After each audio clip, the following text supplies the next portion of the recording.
नमस्कार। प्रादेशिक समाचार के साथ मैं कामिनी। पहले मुख्य समाचार। राजमहल, दुमका और गोड्डा सीट के लिए शांतिपूर्ण मतदान जारी। दिन के 11 बजे तक लगभग 30% मतदान किया गया रिकॉर्ड।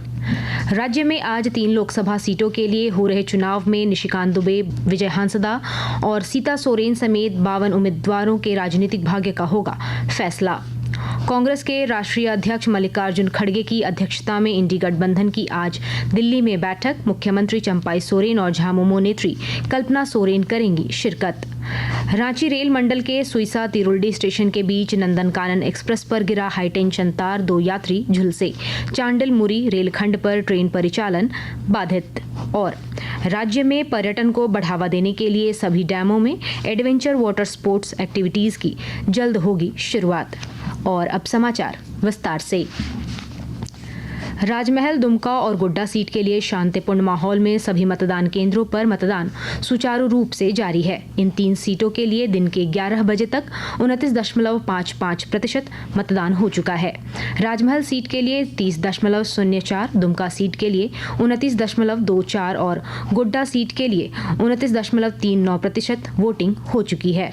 इन सीटों के लिए शाम 5 बजे तक मतदान होगा। इस दौरान जो भी मतदाता मतदान केंद्र में कतारबद्ध होंगे उन सभी को वोट करने का मौका मिलेगा। वहीं मतदान करने के लिए मतदाताओं को लंबा इंतजार नहीं करना पड़े, इसके लिए मतदान गति पर मुख्य निर्वाचन पदाधिकारी के कार्यालय से निगरानी की जा रही है। इसके साथ मतदाताओं को मतदान केंद्र तक लाने के लिए वाहन की भी व्यवस्था की गई है। राज्य में अंतिम चरण में 3 सीटों के आज हो रहे चुनाव में 8 महिला समेत 52 प्रत्याशियों की चुनावी किस्मत ईवीएम में लॉक हो जाएगी। इनमें 2 वर्तमान सांसद और 4 विधायकों की भी प्रतिष्ठा दांव पर है। इनमें राजमहल सीट से 3 महिला समेत 14 प्रत्याशी, दुमका से 4 महिला समेत 19 प्रत्याशी और गोड्डा सीट से 1 महिला समेत 19 प्रत्याशी चुनावी मैदान में है। इस चरण में राजमहल सीट के लिए भाजपा के ताला मरांडी, झामुमो के विजय हांसदा तथा निर्दलीय प्रत्याशी के रूप में विधायक लोबिन हेम्ब्रम, दुमका संसदीय सीट के लिए भाजपा की सीता सोरेन तथा झामुमो के नलन सोरेन और गोड्डा सीट से भाजपा के निशिकांत दुबे तथा कांग्रेस के प्रदीप यादव के बीच मुख्य मुकाबला होने की संभावना है। राज्य में 7वें और अंतिम चरण में लोकसभा की 3 सीटों के लिए हो रहे चुनाव में 241 मतदान केंद्र महिलाओं द्वारा संचालित किए जा रहे हैं। इसमें राजमहल में 166, दुमका में 70 और गोड्डा में 5 मतदान केंद्र में वोटिंग कराने की सारी जिम्मेवारी महिला मतदान कर्मियों के द्वारा निभाई जा रही है। इसके अलावा 7 मतदान केंद्रों का संचालन दिव्यांग मतदान कर्मियों के द्वारा किया जा रहा है, जबकि 11 मतदान केंद्रों पर युवा मतदान कर्मियों पर मतदान कराने की जिम्मेदारी है। इस चरण में 18 मतदान केंद्र को मॉडल मतदान केंद्र के रूप में विकसित किया गया है। लोकसभा चुनाव के 7वें और अंतिम चरण में राज्य के 3 सीटों के लिए हो रहे मतदान को लेकर आम से लेकर खास मतदाताओं में उत्साह देखने को मिल रहा है। मतदान शुरू होने के साथ मतदान केंद्रों में मतदाताओं के आने का सिलसिला लगातार जारी है। इधर झारखंड विधानसभा अध्यक्ष रविंद्रनाथ महतो ने नाला विधानसभा क्षेत्र के बूथ नंबर 91 में वोट डाले। वहीं विधायक दिनेश मरांडी ने लिट्टीपारा के डुमरिया स्थित मतदान केंद्र में मतदान किया। पाकुड़ के उपायुक्त ने भी मतदान कर लोगों को मतदान करने की अपील की। राजमहल संसदीय क्षेत्र के अंतर्गत आने वाले पाकुड़ के विभिन्न बूथों पर महिला और पुरुष मतदाताओं की लंबी कतार सवेरे से ही देखी जा रही है। वहीं चुनाव एक्सप्रेस के जरिए शरीर से लाचार मतदाताओं को बूथों तक लाया जा रहा है। दूसरी तरफ दुमका लोकसभा क्षेत्र के अंतर्गत आने वाले जामताड़ा जिले के सभी 698 बूथों पर भी मतदान को लेकर उत्सवी माहौल देखने को मिल रहा है। यहाँ बारिश के बाद मौसम के थोड़ा सुहाना होने की वजह से बड़ी संख्या में मतदाता बूथों पर पहुंच रहे हैं। बुजुर्ग और दिव्यांग मतदाताओं के घरों से बूथ तक ले जाने के लिए वाहनों का इस्तेमाल हो रहा है। राज्य में 3 सीटों के लिए मतदान शुरू हुए 6 घंटे हो चुके हैं। इस दौरान मतदान केंद्रों में वोटिंग को लेकर हर वर्ग के मतदाता खासे उत्साहित दिख रहे हैं। मतदान के प्रति वोटर्स में कैसा रुझान देखने को मिल रहा है, इसे जानने के लिए हम सीधे चलते हैं अपने संवाददाताओं के पास। राम प्रसाद जी, अंतिम चरण के चुनाव का आधा से ज्यादा समय बीत चुका है। अब तक की वहां की वोटिंग प्रतिशत क्या है और बूथों पर किस वर्ग के मतदाताओं की संख्या ज्यादा है? राजमहल संसदीय क्षेत्र के पाकुड़ जिले के पाकुड़, महेशपुर एवं लीटीपाड़ा में शांतिपूर्ण मतदान चल रहा है। 11 बजे तक 31.33% मतदाताओं ने अपने मताधिकार का प्रयोग कर लिया है। इस बार के लोकसभा चुनाव में सबसे बड़ी खासियत यह देखी जा रही है कि वृद्ध हो या दिव्यांग मतदाता भी बढ़ चढ़कर न केवल बूथों पर पहुंच रहे हैं बल्कि मतदान भी कर रहे हैं। सभी मतदान केंद्रों पर सुरक्षा के पुख्ता इंतजाम किए गए हैं। पुलिस अधीक्षक प्रभात कुमार खुद दर्जनों बूथों का निरीक्षण किया है और चेक पोस्ट पर किए गए सुरक्षा इंतजामों के बारे में विस्तार से जानकारी दंडाधिकारी और पुलिस पदाधिकारियों से ले रहे हैं। जिले के जिला निर्वाचन पदाधिकारी हो या पुलिस अधीक्षक, सभी अपने परिजनों के साथ बूथों पर पहुंचकर मतदान किया है। मौसम सुहाना है और शाम 5 बजे तक जो लंबी लंबी कतारें मतदाताओं की बूथों पर दिख रही है, यह अनुमान लगाया जा सकता है कि 75% से अधिक मतदान पाकुड़ जिले में होगा। धन्यवाद। और अब चुनावी माहौल को समझने के लिए हम आगे चलते हैं गोड्डा संसदीय क्षेत्र के देवघर जिला संवाददाता के पास। आशीष जी, आपके क्षेत्र में मतदान केंद्रों पर दिव्यांग मतदाताओं के लिए क्या सुविधाएं हैं? देवघर में मतदान को लेकर मतदाताओं में जोश देखने को मिल रहा है। देवघर जिले में 3 विधानसभा क्षेत्र हैं, जिसमें 2 गोड्डा लोकसभा क्षेत्र में आते हैं और 1 दुमका लोकसभा क्षेत्र में। सारठ जो है वह दुमका लोकसभा क्षेत्र में आता है, जबकि मधुपुर और देवघर विधानसभा क्षेत्र गोड्डा लोकसभा क्षेत्र में आता है। उमस भरी गर्मी में मतदाताओं की जोश देखने को मिल रही है। खास करके दिव्यांग मतदाताओं में भी काफी जोश है। वहीं प्रशासन की ओर से दिव्यांग मतदाताओं के लिए वॉलेंटियर की व्यवस्था की गई है। वॉलेंटियर उन्हें मतदान केंद्र तक पहुंचाने और उन्हें बाहर तक पहुंचाने में लगे हुए हैं। व्हील चेयर की भी व्यवस्था है। साथ ही मतदान केंद्रों पे दिव्यांग के लिए विशेष तौर पर बैठने और रैंप की भी व्यवस्था की गई है। इस जानकारी के लिए धन्यवाद आशीष जी। अब हमारे साथ जुड़ रहे हैं दुमका संसदीय क्षेत्र के दुमका जिले के संवाददाता। दुमका सुरक्षित लोकसभा निर्वाचन क्षेत्र के लिए सवेरे 7 बजे मतदान शुरू हुआ। दिन के 11 बजे तक पूरे लोकसभा क्षेत्र में लगभग 32% मतदान हुआ है। शिकारीपाड़ा, जामा, सारठ और नाला विधानसभा क्षेत्रों में 30% से ज्यादा मतदान है, जबकि दुमका विधानसभा क्षेत्र में 28% और जामताड़ा में 27% मतदान हुआ है। आपके आसपास फर्स्ट टाइम वोटर्स की कैसी प्रतिक्रिया है? क्या मतदान के प्रतिशत में अब तक मौसम का कोई असर दिख रहा है? मौसम के मिजाज में बहुत सुधार है। इससे मतदाताओं में उत्साह है और बड़ी संख्या में मतदाता मतदान केंद्रों पर पहुंच रहे हैं। वैसे मतदाता जो पहली बार वोट डाल रहे हैं, उनमें मतदान को लेकर ज्यादा उत्साह है। ऐसे युवा मताधिकार का इस्तेमाल कर लोकतंत्र में अपनी भागीदारी सुनिश्चित करने के लिए सबसे पहले आगे आ रहे हैं। हमारे साथ जुड़ने के लिए धन्यवाद आर.के. नीरज जी। अब आगे बढ़ते हैं समाचारों के साथ। इंडी गठबंधन की नई दिल्ली में आज होने वाली बैठक में राज्य के मुख्यमंत्री और झारखंड मुक्ति मोर्चा के केंद्रीय उपाध्यक्ष चंपई सोरेन और झामुमो नेत्री कल्पना सोरेन शामिल होंगी। लोकसभा के 7वें और अंतिम चरण के चुनाव के बीच होने वाली इस बैठक की अध्यक्षता कांग्रेस के राष्ट्रीय अध्यक्ष मल्लिकार्जुन खड़गे करेंगे।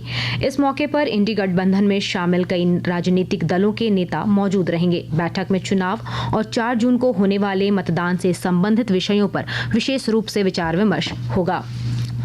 राज्य में लोकसभा चुनाव को लेकर आदर्श आचार संहिता लागू होने के बाद से अब तक 1,34,75,00,000 रुपए की अवैध सामग्री और नकदी विभिन्न जांच एजेंसियों द्वारा जब्त की जा चुकी है। इसमें 45,89,00,000 रुपए नकद, 4,32,00,000 रुपए का अवैध शराब तथा 6,84,00,000 रुपए का मादक पदार्थ शामिल है। बोकारो के उपायुक्त सह जिला निर्वाचन पदाधिकारी को 4 जून को होने वाले मतगणना के पहले हटाने की मांग को लेकर भारतीय जनता पार्टी के विधि प्रकोष्ठ के पदाधिकारियों ने मुख्य निर्वाचन पदाधिकारी के रवि कुमार से मुलाकात कर ज्ञापन सौंपा। आकाशवाणी के ताज़ा तरीन समाचारों के लिए आप हमारी वेबसाइट newsonair.gov.in पर लॉग ऑन कर सकते हैं। ताज़ा समाचार X handle @AIR news alerts और Facebook page All India Radio news पर भी उपलब्ध है। आप प्रादेशिक समाचार एकांश के X handle @AIR news_ Ranchi और फेसबुक, इंस्टाग्राम पेज तथा YouTube channel AIR news Ranchi पर भी हमारे बुलेटिन सुन सकते हैं। प्रादेशिक समाचार आप आकाशवाणी रांची से सुन रहे हैं। रांची रेल मंडल के अंतर्गत चांडिल मुरी रेलखंड पर सुइसा स्टेशन के अंतर्गत लेंगडी रेलवे क्रॉसिंग के समीप पुरी से आनंद विहार जा रही नंदन कानन एक्सप्रेस पर हाईटेंशन तार के गिरने से 2 यात्रियों के झुलसने की सूचना सामने आ रही है। दोनों घायलों को गंभीर हालत में आरंभिक इलाज के लिए बागमुंडी रेलवे अस्पताल में भर्ती किया गया है। वहीं इस घटना के बाद यात्रियों के बीच अफरा तफरी मच गई।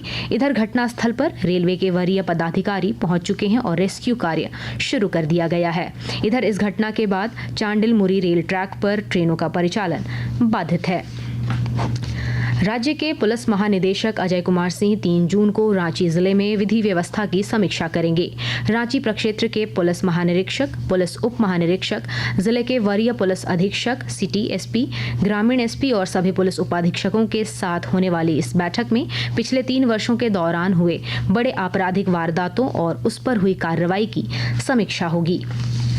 एसीबी हजारीबाग की टीम ने चतरा जिले के लावालौंग प्रखंड में मनरेगा के जूनियर इंजीनियर और एक दलाल को 20,000 रुपए रिश्वत लेते रंगे हाथ गिरफ्तार कर लिया। जूनियर इंजीनियर के खिलाफ कूप निर्माण योजना के एक लाभुक ने मापी और राशि भुगतान के नाम पर रिश्वत मांगे जाने की शिकायत दर्ज कराई थी। झारखंड स्टेट बार काउंसिल ने राज्य भर में अधिवक्ताओं पर हुए आपराधिक हमले और मिली धमकी की सूची सभी जिला बार एसोसिएशन से मांगी है। उन्हें दिव्यांग अधिवक्ताओं की भी पूरी जानकारी देने को कहा गया है। एसोसिएशन ने बताया कि अपराधियों द्वारा अधिवक्ताओं को धमकी देने के कई मामले सामने आ चुके हैं। कई अधिवक्ताओं की हत्या भी हो चुकी है। ऐसे में अधिवक्ताओं की सुरक्षा को लेकर यह कदम उठाया जा रहा है।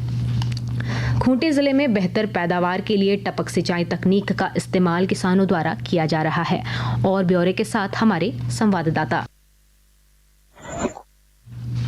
किसान लगातार आगे बढ़ रहे हैं। पूर्व में परंपरागत तरीके से कृषि कार्य करने वाला खूंटी का किसान अनिल कुमार कृषि विभाग के सहयोग से पूरे खेत में टपक सिंचाई की विधि को धरातल पर उतारा है। अब साग सब्जियों की खेती टपक सिंचाई और मल्चिंग विधि से करने से अनिल कुमार की खेती किसानी से होने वाली आमदनी दोगुनी हो गई है। साथ ही मल्चिंग और टपक विधि से कृषि कार्य करने से समय की बचत के साथ साथ अनावश्यक खरपतवार की वृद्धि पर रोक लगी है।